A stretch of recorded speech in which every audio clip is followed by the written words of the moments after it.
Hello everyone. Today I would like to share with you the three types of cobalt blue pigments commonly used in Yuan Dynasty blue and white porcelain, Yuan Qinghua. These are, respectively, the imported Sumali blue, Sumoni, Smalt, the domestic stone blue, and a mixed pigment combining the imported Sumali and the domestic stone blue. When these three cobalt pigments are placed together, the differences are clear at a glance and easy to distinguish. First, let's look at the basic characteristics of the imported Sumali pigment. The blue color develops a violet hue within the blue. This mixture of blue and purple creates a color very similar to the familiar navy blue or indigo.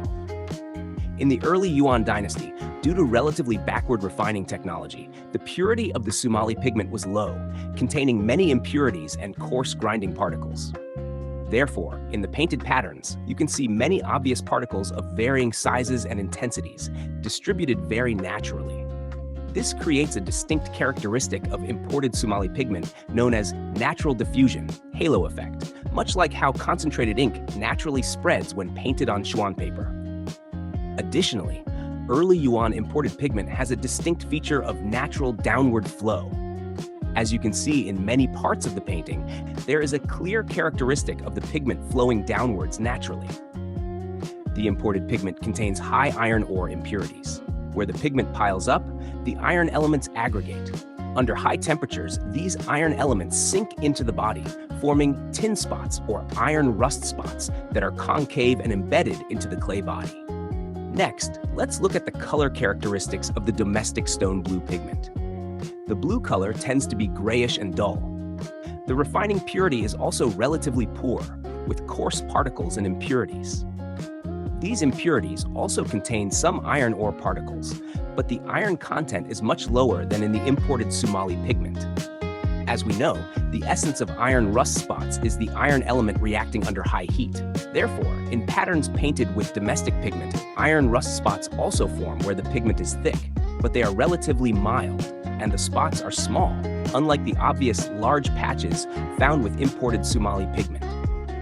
In written text and painted patterns, a slight natural diffusion can still be observed, but it is not as pronounced as with the imported pigment. Now, let's look at the third type of cobalt pigment, which is a mixture of the imported Sumali and the domestic stone blue. The color development possesses both the violet and blue characteristic of the imported pigment and the grayish dull tone of the domestic pigment. It is a hybrid of the two. In the painted patterns, one can see both the obvious particles characteristic of the imported pigment and the natural downward flow, though this flowing effect is weaker than that of pure imported Sumali. It also exhibits the natural diffusion effect and forms iron rust spots that sink into the body where the pigment accumulates. Although these three cobalt pigments differ significantly, they share a common trait.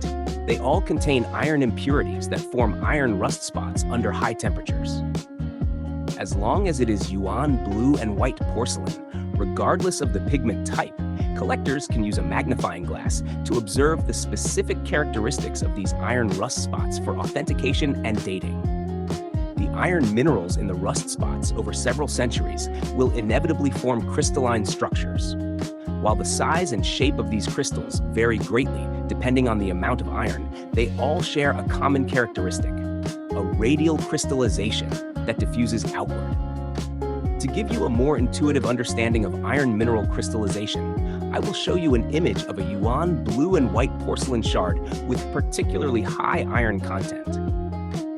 Because of the very high iron content, and after undergoing centuries of oxidation, aging, calcification, and carbonization, the radial crystalline structures formed by these iron minerals are visible without the need for a magnifying glass. You can clearly see them just by zooming in on the image.